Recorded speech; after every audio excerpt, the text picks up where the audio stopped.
Thank you so much for tuning in today. We are super excited to introduce to you one of our team members who is out of the New York City area, and she is currently expecting her first baby, but she's a real estate enthusiast. She's been on Bigger Pockets, Rookie, and we are so excited to bring on Lauren.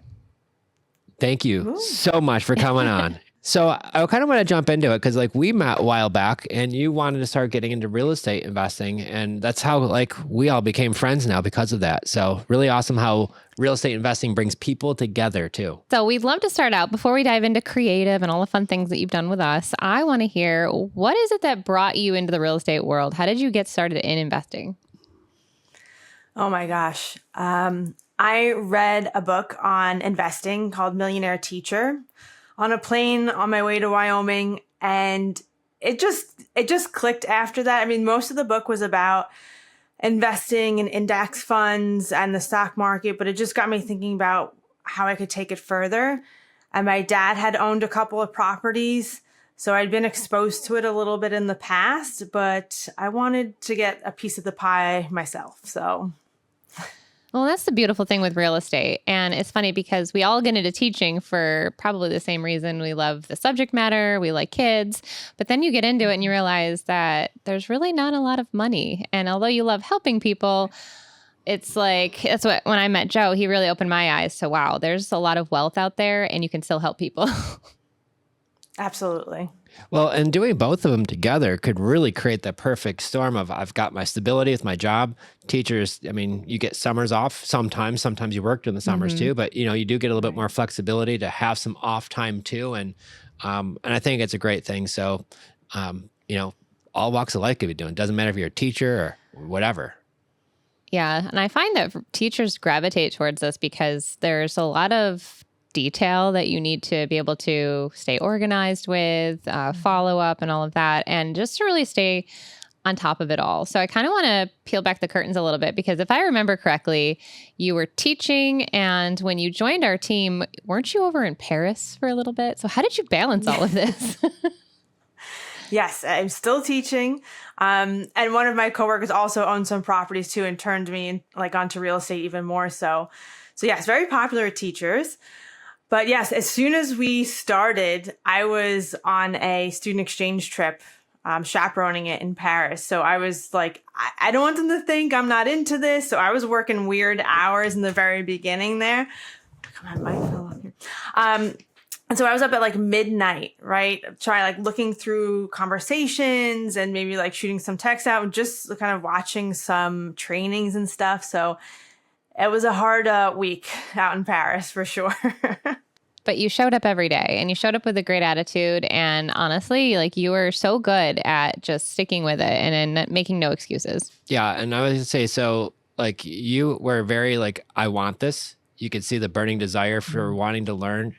Big time action taker, right? And this was one of the things that you could see right away that I could tell is she's got what it takes because she's got a great attitude and she's not afraid to take action and she's willing to learn and put herself out there. That's all of the makings of being successful at this, right? And probably a lot of your teaching is probably kind of why these two work so well together because all of those things I mentioned for real estate are really same thing goes to teaching. You're taking action all day long. You're putting yourself out there in front of, a bunch of kids all of the time. And so I could see why you're so successful. It's not surprising. Yeah.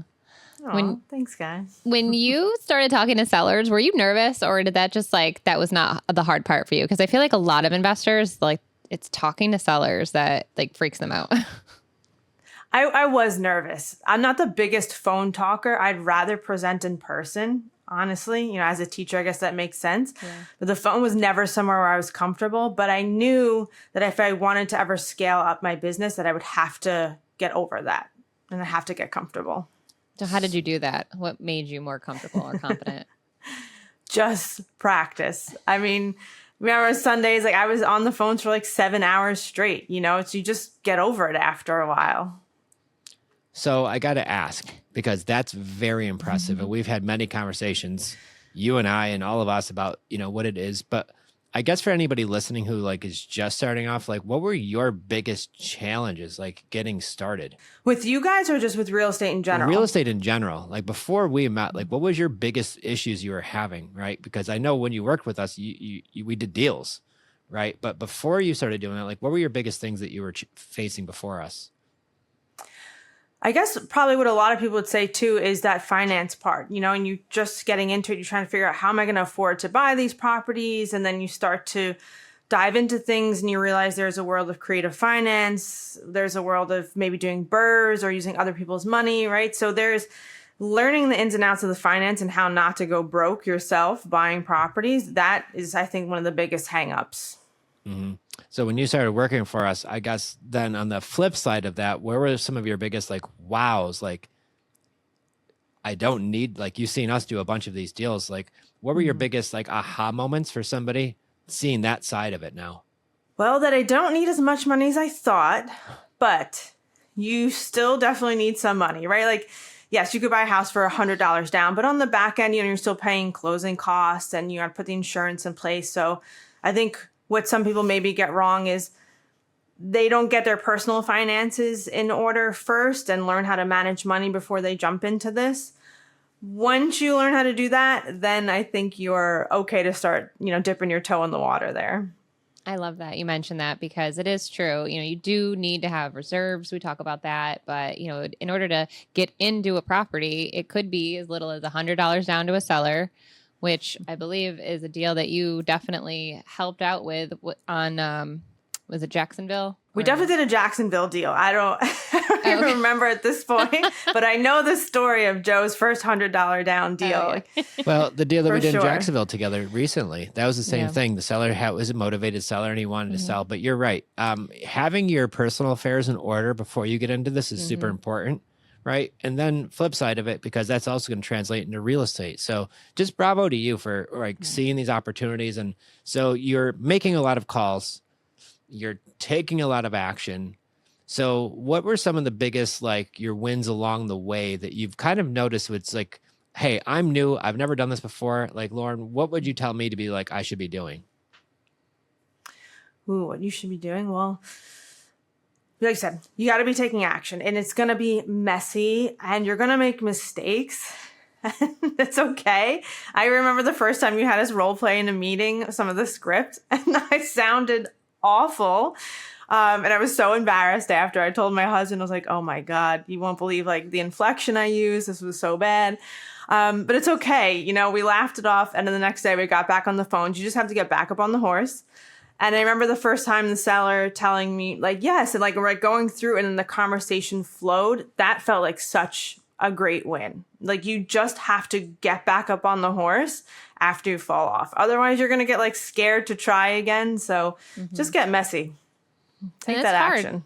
I think as a teacher too, at least I know I was, I'm super type A. I like things perfect, neat, square, tied up in a bow. And real estate sometimes is the exact opposite. And you almost can't control what's happening with some parts. So you have to really control yourself and how you're handling sellers. So were there any phone conversations where the sellers were maybe a little difficult, and how did you handle those?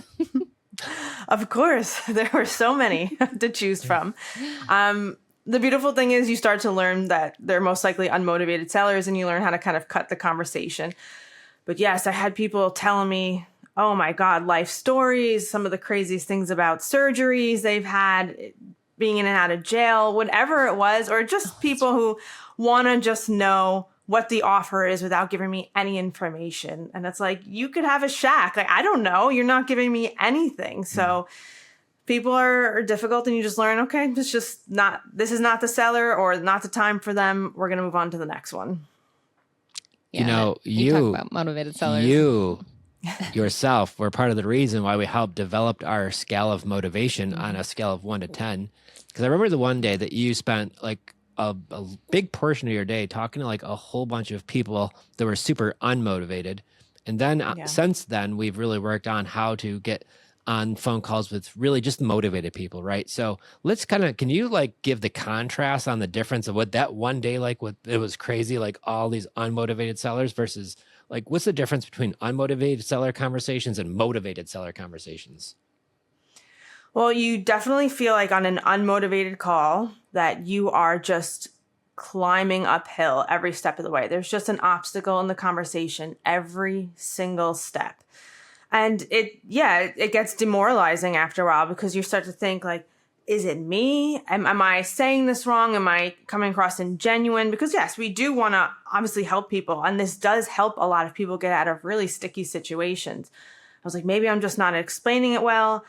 And then I just kind of remember thinking back over the people I was speaking to, and I was like, man, these probably just were all unmotivated sellers. Because once you do get on a call with one, like I said, that conversation just flows and they want to talk to you. They want to hear what you have to say. How's this going to work, right? They're willing to just hear you out and have a conversation, whereas most unmotivated sellers are just going to kind of shut you down.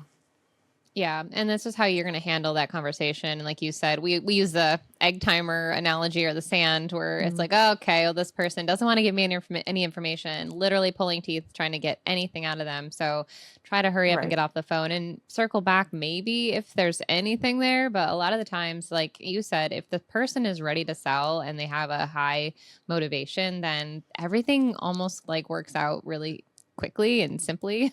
Well, and I want to kind of touch on this too, because once again, like I feel like as an investor, and I was guilty of this too, is like every lead counts, right? And that's partially true. I want to spend the majority of my time with probably the smallest amount of leads that I have, which are the motivated people, right? Because most people are either going to waste your time or they're not truly motivated, or like, how soon do you want to sell? Like whenever I get my price, and like, why are you selling? Why does it matter to you? And like, tell me about the property. What do you need to know? Like, what are you doing? And the problem, what I see with myself when I first started and a lot of other newer investors is like, we're just trying to help the wrong people. And what we need to really focus on is there's really actually people out there that have problems that actually really need our help, and that we need to spend the majority of our time finding those people. They are motivated. Yes. They do have a real estate issue. Maybe they've already tried listing it with an agent and it didn't sell, and now they're frustrated and they already moved and they're making 2 payments, and all of these situations pop up in front of us, and then all the other life things that happen, right? So spend your time with motivated sellers and your calls will go a lot smoother. Thank you, Lauren, for that. And of course, there's always going to be people too that have a high motivation. They should have a high motivation. They're in a sticky situation, but they just keep shooting themselves in the foot and they just won't move forward with things too. So, it is what it is sometimes. And I was going to say, like, I just love your whole attitude about it. Like you'll talk about it. Like, hey, like this is a situation going on. You're very honest with the sellers too. You're honest with us as a team. And it was just one of your great traits is just like, hey, like this is what's happening, and being like cordial and polite about it, but also like, guys, like these people were not motivated. And this was literally the day from where. So I got to ask a crazy question here, but it's going to be a really impactful one. I'm too busy. We're all too busy, right, to do this. So as you're living in like New York City, you're married, you got a life, you're a teacher, you're now on our team doing all of these things, talking to all these sellers, helping us make deals. How did you find the time to pack all that in there and be so darn productive at the same time? Just strict time management. And I was really open and honest with my husband too about the schedule. I was like, listen, from this time to this time, I am unavailable. During the week, it was like 3:30 to 6:30. I was like, don't come in the office. And we were like, I am just banging out calls. And so he knew, just very honest with the people you live with, and whether it's a spouse or whoever, that this time, block it off. Like I am unavailable this time. And you just got to be really strict with yourself, just disciplined. So. Is that the piece of advice you would give to someone that's just starting out, like wanting to learn creative, like especially if they know nothing about it? Like like if they're going to block off some time before they're even like ready to get on a call, like what would you say they should be doing? Like I love that. So you're going to block your time off, like first and foremost, schedule that in, but then what's the next step? Yeah, I guess if you're starting from absolute scratch, I would say block off a couple hours a day, 1, 2, whatever you can afford right now, and just educate yourself, whether it's reading a book, watching videos, you're taking notes on something, you're researching mentorship courses. Just block off some time for that education piece, which I think really has to come first. You just have to make sure you don't stay in that education piece for like years and years and never take action after that. So have kind of like a deadline for yourself. Like, I'm going to finish this book. I'm going to finish this course by this time. And then I'd like to get on seller calls or maybe get my first property by end of year or whatever it is. Right. But you gotta know what you're doing a little bit first. Well, and I got to give you credit though, because how long were you working with us before like we got you on calls? It wasn't long. No, it wasn't long. Yeah, right. I might have made some calls in France. I don't know. I'm not even sure. Okay, but this is my point. So you learn by doing it, right? Yes. You learn by moving forward. Is taking action is where you actually learn. The videos are great. They're going to give you the idea, but their action is what teaches you how to do this. Mm-hmm. So I knew with working with you being brand new to this, the only way that you're going to learn is I got to get you some leads. I got to get you on the phone. I'm going to teach you as we're going. And then really saw the light in you because you're like, get out of my way. Now let me go do it. I'm going to block off all this time. I'm going to be talking to sellers and like, whoa. Right. So those learning, taking action, having that like mentor guide, teammate, whoever it is, is going to help. We were role playing. Yeah. Right. We were that's what role I'm saying, playing. though. And she that's wasn't so helpful. On her own, trying to figure it out. She had you to throw her through a couple loops here with, what were you, a bad seller or something? Oh yeah. Well, I would like I'd be a nice seller at first, right? And then I'd be like, okay, now I'm gonna be a little bit more difficult of a seller, and we would role play together. So you would see what it was like in these different situations because the role playing is huge. And when we could actually have these conversations and then we could flip sides of the table, then, you could be the seller now and give me a hard time and like, let's go. Like, and then you could see how I handle these objections. And once you see how that's done and you're actually doing it, you're creating that muscle memory. And so then when you actually get put into the game and it's go time, right, and the lights are on and you're actually on that live call, like, I've already done this a ton of times. Like, this is what he's going to say next and this is what I'm going to handle it. And then it becomes like you said, like freeing. And then you get on the right call with the right motivated seller. Like, oh my gosh, I feel like I could buy like almost anything. Yeah. So getting yourself a mentor too is probably one of the biggest things that got me to my first property. And then, like I said, I wanted to kind of move the creative route. So I found you guys. So getting that mentor, getting that education, taking that action is super important. Yeah. And as far as like the scripts go, I'm just curious, obviously in the very beginning, you're probably like reading off of them. Like, did there come a point where like you started just knowing how the conversation was flowing? Because I think sometimes too, people are like, oh, I don't need a script. And then some people like can't get like off of the script. So they always sound script-like or robotic, but like any tips or suggestions as people are kind of transitioning that way? I am very much a big script person. So I feel like maybe I fell into the latter category where felt like I was having trouble getting off the script a little bit, but I would practice it so much that I would make it feel or sound more natural. I definitely did not want to sound like I was reading off a script, but I always wanted to just have it there with me in case. And that's like, I do that with my lesson plans. Like I always like to have my lesson plans and my, my depth of knowledge questions ready to go in front of me in case I forget. Cause especially now, I got pregnancy brain. I got a million things going on. I like to just have it as a backup, but it does just start to sound more natural after some time. Well, and I think it's incredible. So if anybody's listening to this, you have to take the Lauren recipe because she's like laying out every ingredient of how to build the most successful thing, right? From starting from not knowing any of it, getting around the right people, learning as you're going, taking a mass amount of action.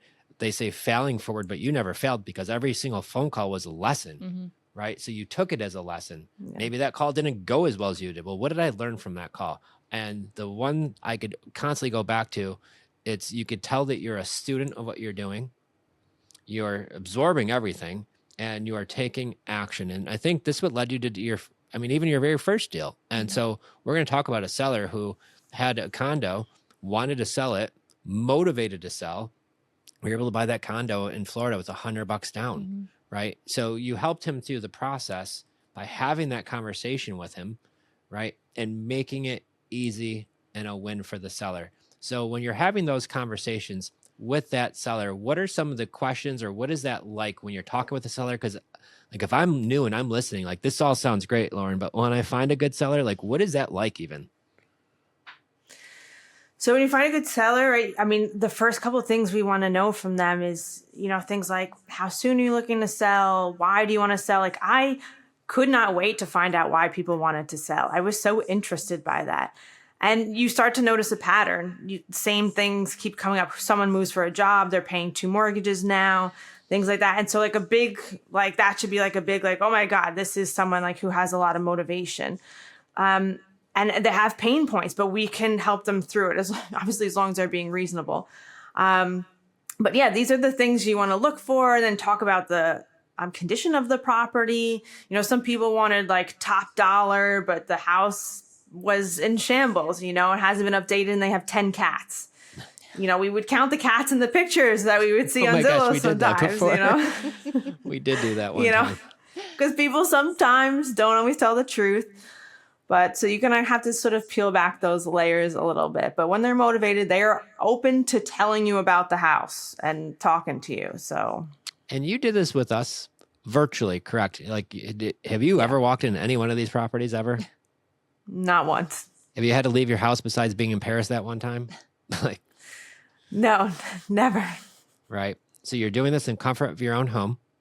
Even if you got a cozy little corner that you could get away from the family for, you know, a few minutes or an hour or so, right? But you're doing this in your own home. You're not able to do it, or you don't have to go to properties and do all of these things. So I think it's an eye opener for this, because if you're thinking about doing deals virtually, like, it can be done. So you're right. And it's so funny, I forgot about it, but we had a seller send us pictures of her house, and there was like cats like on the counter, on the couch, and we counted I saw this photo. all the different, no, there's multiple photos. I'm like, oh, that's not the same cat as this one. And all of us on one of our meetings were counting, and there was like a dozen cats in the house. So we had an idea what was kind of going on there based on the pictures. So, but you're right. There's a lot of things out there. Awesome. Well, I am so grateful that you came on today, and I got to share this one story. It was a client a few years ago, and I'm not putting any pressure on you, but she, I think it was her fifth child or 6.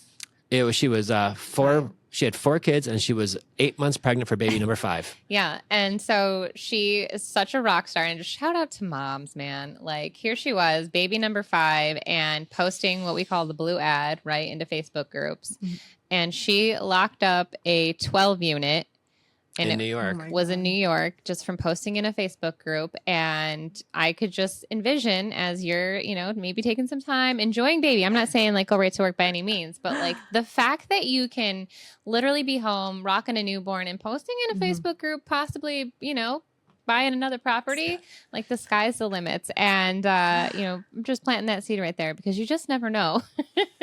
In the middle of the night. I think that all the time. Yeah.